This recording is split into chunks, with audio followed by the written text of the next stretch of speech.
بسم اللہ الرحمن الرحیم. In the name of Allah, the most merciful, the most beneficent. میرے ذہن میں ابھی ایک موضوع آیا ہے پولیٹیکل اور سوشل چینج کا. اس پہ پہلے کچھ بات ہوئی میری کچھ لوگوں سے، کچھ دوستوں سے، اور گھنٹوں بات ہوئی اس پہ. سب نے اپنے اپنے اس پہ ویوز دیے، خیالات دیے.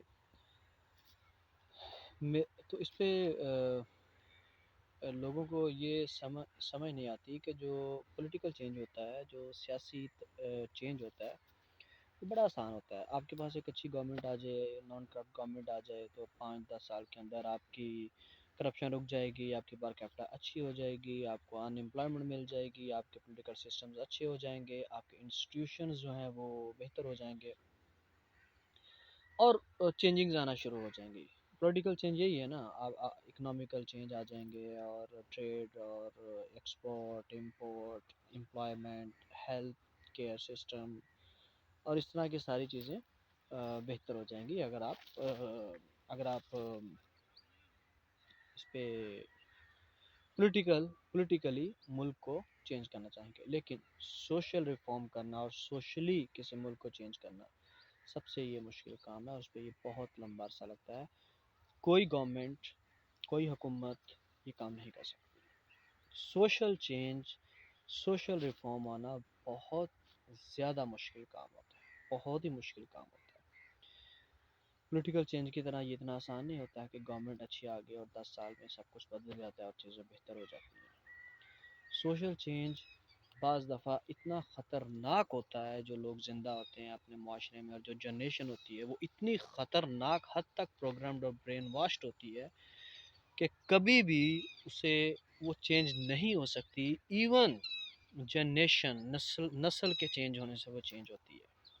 جب تک ایک جنریشن ختم ہوئے، نیو جنریشن آئے، اتنی خطرناک ان کی پروگرامنگ ہو چکی ہوتی ہے کہ وہ صرف تب چینج ہوتا ہے. جیسے طائف کے لوگ تھے، پروفیٹ محمد صلی اللہ علیہ وسلم ان کے پاس گئے، وہ بات سننے کو ہی تیار نہیں تھے. انہوں نے پتھر پھینکنا شروع کر دیے. تو پروفیٹ صلی اللہ علیہ وسلم نے کہا، ان کے پاس دوبارہ وہ نہیں گئے، انہوں نے کہا یہ نہیں بدلیں گے. ہاں، جنریشن چینج کے ساتھ یہ بدلیں گے. یہ سارے لوگ جب ختم ہو جائیں گے، نئی جنریشن آئے گی، تب بدلیں گے. یہ ختم، ان کا قصہ ختم. ان کو دنیا کی کوئی سچائی نظر نہیں آئے گی. تو معاشرہ ایسا ہی ہوتا ہے. معاشرے میں لوگ اپنے عقائد بناتے ہیں. علامہ اقبال نے کہا ہے کہ suicide is better than way of تقلید. خودکشی بہتر ہے اس سے کہ آپ تقلید کرو، آپ اپنے اوپینینز خود فارم نہ کرو. زندگی کیا ہے؟ آپ کون ہو؟ آپ 100 سال پہلے کہاں تھے؟ آپ اچانک کیسے تخلیق ہو گئے؟ آپ 100 سال بعد کہاں پہ ہوگے؟ آپ نے زندگی کے بارے میں کیا نظریات بنانے ہیں؟ موت کے بارے میں کیا نظریات بنانے ہیں؟ پروردگار، کائنات، آسمان، سورج، درخت، پرندے، اور دنیا کے معاملات، آپ نے اپنے کیا نظریات فارم کرنے ہیں، یہ آپ نے خود سوچنا ہے. لیکن ہوتا کیا ہے، چونکہ اب بدقسمتی سے یہ جو دور ہے، اس دور میں جو میں اپنے ملک کی بات کروں گا، ہمارا ملک جو ہے راک باٹم کو ٹچ کر رہا ہے. ہمارا معاشرہ زوال اور پستی کی آخری انتہا کو ٹچ کر رہا ہے. لوگ جی رہے ہیں ایک دوسرے کو دیکھ کے. زید بکر حامد سے پوچھو کہ تم اس طرح کی زندگی کیوں جی رہے ہو، وہ کہتے ہیں چونکہ میجورٹی وہ سارے ایسے کر رہے ہیں تو ہمیں نہیں پتا، وہ لاجک تو نہیں ہے ہمارے پاس، بس ہم دیکھا دیکھی دنیا میں جو ہو رہا ہے معاشرے میں ہم وہ کر رہے ہیں. آپ کرن سبین صبا سے پوچھو کہ ایسے کیوں جی رہی ہو، تو وہ کہیں گی سبھی تو ایسے جی رہے ہیں، ہم ان کی نقل کر کے ویسے جی رہے ہیں. اور جن کی نقل کر رہے ہوتے ہیں آپ ان سے پوچھو کہ آپ ایسے کیوں جی رہے ہو، تو وہ ان کا نام لے لیتے ہیں. دونوں ایک دوسرے کو دیکھ دیکھ کے جی رہے ہیں. دونوں کے پاس کوئی اپنی ریسرچ، اپنا مائنڈ نہیں ہے. اور یہ ایک دوسرے سے ان کا ٹاکرا اور سامنا ہو جائے، کبھی ہو جائے، تو وہ ایک دوسرے کو اگر کویشچن کریں تو وہ حیران ہو جائیں گے کہ وہ کہیں گے میں تو تمہیں دیکھ کے اپنی پوری زندگی ایسے خراب کر دی اور جی دی، اور نظریات اس طرح سے جیے کہ تم لوگ ہو، اور وہ کہیں گے ہم نے تمہیں دیکھ کے. تو اور اس کے علاوہ پیرنٹس کا، معاشرے کا اثر علیحدہ ہوتا ہے. جس طرف وہ بہ رہے ہوتے ہیں بہہ جاتی ہو. ابھی اس وقت ہمارا معاشرہ ہر طرح کی پستی کی انتہا کو چھو رہا ہے. لوگ پستی کی راک اس کا جو باٹم راک ہے اس کو راک باٹم کو ٹچ کر چکے ہیں، انتہائی پستی میں ہے، انتہائی پستی میں ہے، کسی کو کچھ پتہ نہیں ہے کہ جو رسم جو رواج جو زندگی وہ جی رہا ہے، جو نظریات وہ فارم کر رہا ہے، ان کے پیچھے وجہ کیا ہے سوائے اس کے کہ سب ایسے جی رہے ہیں۔ یہ صرف ایک یہی ان کے پاس ڈیفینس ہے، لاجیکل ڈیفینس ہے، اس کے علاوہ انہیں کچھ پتہ نہیں ہے۔ اس لیے علامہ اقبال نے کہا تھا کہ اس سے بہتر تو سوسائڈ ہے کہ تم لوگ اس طرح زندگی گزارو۔ مجھے ایک دفعہ کسی نے کہا کہ تم ہی بڑے عقل مند ہو، دین کے بارے میں الگ بات کرتے ہو، معاشرے کے بارے میں الگ بات کرتے ہو، تم جیسے کچھ مائنورٹی ہوگی، کیا 20 کروڑ مسلم پاگل ہیں؟ تو میں نے اسے جواب دیا کہ ہندوستان میں 80 کروڑ ہندو کافر رہتے ہیں جو مشرک ہیں، جو بت پرستی کرتے ہیں۔ اگر میجورٹی کی بات کرنی ہے تو پھر آؤ میجورٹی کی بات کرتے ہیں، they are majority. 20 crore 25 crore ہیں جو کم ہیں، جو لا الہ الا اللہ پڑھتے ہیں، تو پھر میجورٹی تو وہ جیت گئی۔ آ جاؤ اللہ کو چھوڑتے ہیں، بت پرستی کرتے ہیں۔ اور اگر تم ورلڈ وائڈ چلے جاؤ، پوری دنیا، اگر تم پوری دنیا کی اس میں نکالو، اس میں پرسنٹیج، تو 150 کروڑ لوگ لا الہ الا اللہ کہنے کو جو بھی ہے یا ویسے مسلم ہے، 550 کروڑ لوگ ایک اللہ کو نہیں مانتے اور پروفٹ محمد صلی اللہ علیہ وسلم کو نہیں مانتے۔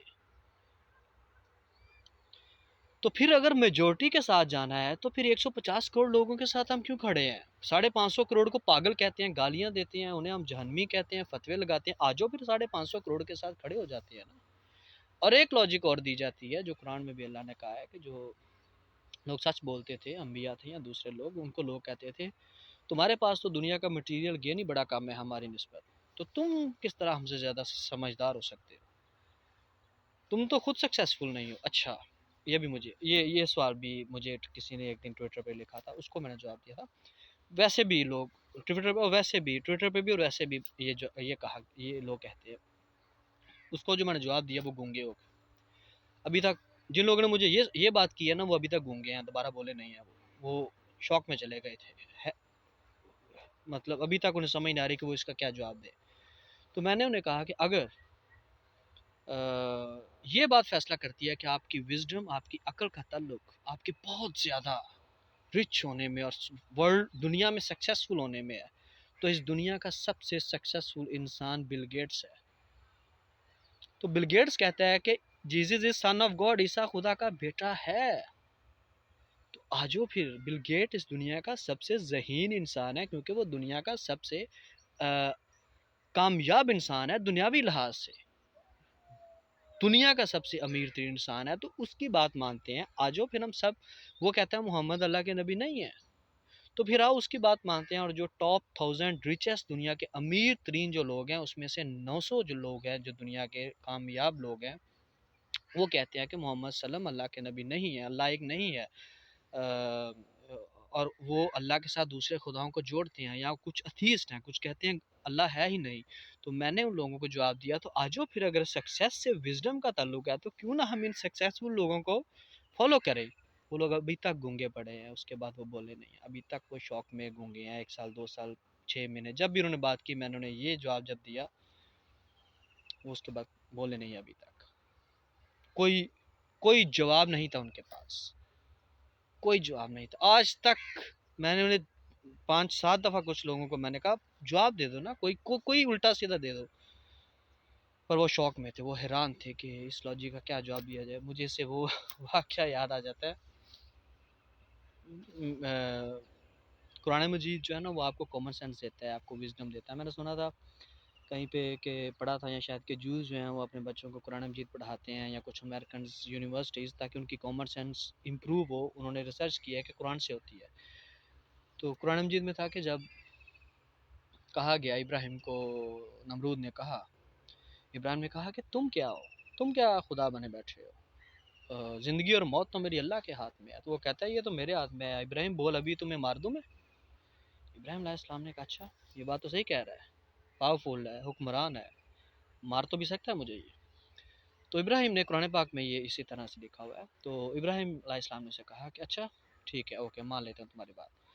میرا رب میرا اللہ وہ ہے جو سورج کو مشرق کی طرف سے نکالتا ہے، تم اسے مغرب کی طرف سے نکال کے دکھاؤ. اور اللہ قرآن میں کہتا ہے، اور یہ بات سن کے وہ مشرک، وہ ان بلیور، وہ کافر شوق میں چلا گیا، وہ ہکا بکا رہ گیا، اس کے پاس کوئی جواب نہیں تھا. ایک سمپل سی بات ہے لیکن اس نے کبھی شاید سوچی نہیں تھی. وہ سیدھے سے سمجھ بیٹھا تھا کہ سب پاور اس کے پاس ہے، لیکن جب ابراہیم نے اسے بتایا کہ یہ کام کر سکتے ہو، اور اس نے سوچا یہ تو میں نہیں کر سکتا، تو پھر یہ کون کر سکتا ہے، تو وہ قرآن کے مطابق وہ شوق میں چلا گیا، وہ حیران ہو گیا ابراہیم علیہ السلام کی بات سن کے. تو ساری بات کا مقصد یہ ہے کہ پلیز یہ میجورٹی کو فالو کرنا، یہ فور فادرز کو فالو کرنا، یہ سوسائٹی، ہم جس دور میں پیدا ہوئے ہیں کوئی وجہ ہے، ہم اس وقت بھی پیدا ہو سکتے تھے جب ہماری سوسائٹی بہت ہی عظیم تھی، گریٹ تھی، سب کچھ پرفیکٹ تھا، لوگ پرفیکٹ تھے، ایکسیلنٹ سوسائٹی تھی، شاندار سوسائٹی تھی، ہماری بہت ہر طرح سے پرفیکٹ سوسائٹی تھی، چاہے پولیٹیکلی جو بھی تھا، سوسائٹی بہت بہترین ریفارم ہوئی ہوئی تھی. ہم اس دور کے لوگ بھی ہو سکتے تھے، ہم پہ ایسا وقت بھی گزرا ہے، ہمارے معاشرہ ہمیشہ سے ایسا نہیں تھا، ہم پہ عظیم ترین معاشرہ بھی گزرا ہے، رسم و رواج بہت خوبصورت تھے، عقائد بڑے پیارے تھے، لوگوں کے ویسے رہنے کا انداز بڑا. لیکن ہم جس دور میں پیدا ہوئے ہیں، ہم بدترین ورسٹ سوسائٹی جب نیچے ٹچ کر گئی ہے، جب اس کا منہ سر کیچڑ میں ہے، تو ہم اس دور میں پیدا ہوئے ہیں. تو میجورٹی کو فالو کرنا، نقل کر کے جینا میجورٹی کی، یا انفلوئنس ہو جانا، پروگرام جو ہو جانا، برین واشڈ ہو جانا، یہ غلط ہے. ہمیں اپنا کم از کم جوانوں کو پیروں کا استاد کا علامہ اقبال نے کہا تھا، کم از کم جو مجھے بہت برا لگتا ہے اور بڑا ہرٹ ہوتا ہوں میں جب میں کسی ینگ انسان کو، ٹین ایجرز کو، یا ٹین ایجر سے بھی زیادہ آپ کہہ لو 35 40 45 سال تک کی ایج کے انسان کو، چلو جو 50 55 60 کے ہو گئے ہیں وہ تو نیئر ٹو امپاسبل ہے کہ وہ بدلے جا سکے، تو جو 40 سال تک ہو گئے ہیں انہیں بھی مشکل ہے. اور جو لوگ ویسے 40 45 سال کے ہیں لیکن ان کے ٹین ایجر سے ہی نظریات اچھے ہیں، وہ مائنورٹیز میں ہیں، ان کے نظریات آلریڈی ایسے ہیں جو میں بول رہا ہوں، تو وہ تو خیر 60 کے بھی ہیں تو وہ اچھے نظریات کے گریٹ لوگ ہی ہیں، کیونکہ انہوں نے ٹین ایج سے اپنی ریسرچ کی ہے اور خود کو چینج کیا ہوا ہے. تو پلیز میجورٹی کو فالو نہیں کرنا، آباء و اجداد ایسے کرتے تھے فالو نہیں کرنا، اکثریت نہیں، معاشرے کے پیچھے نہیں لگنا، اپنے عقائد خود لے کے آنے ہیں، زندگی کے نظریات خود لے کے آنے ہیں. کیونکہ آپ جب ڈیتھ بیڈ پہ جاتے ہو آپ کو اتنا افسوس ہوگا کہ آپ نے زندگی کے بارے میں اپنے نظریات خود فارم کیوں نہیں کیے تھے.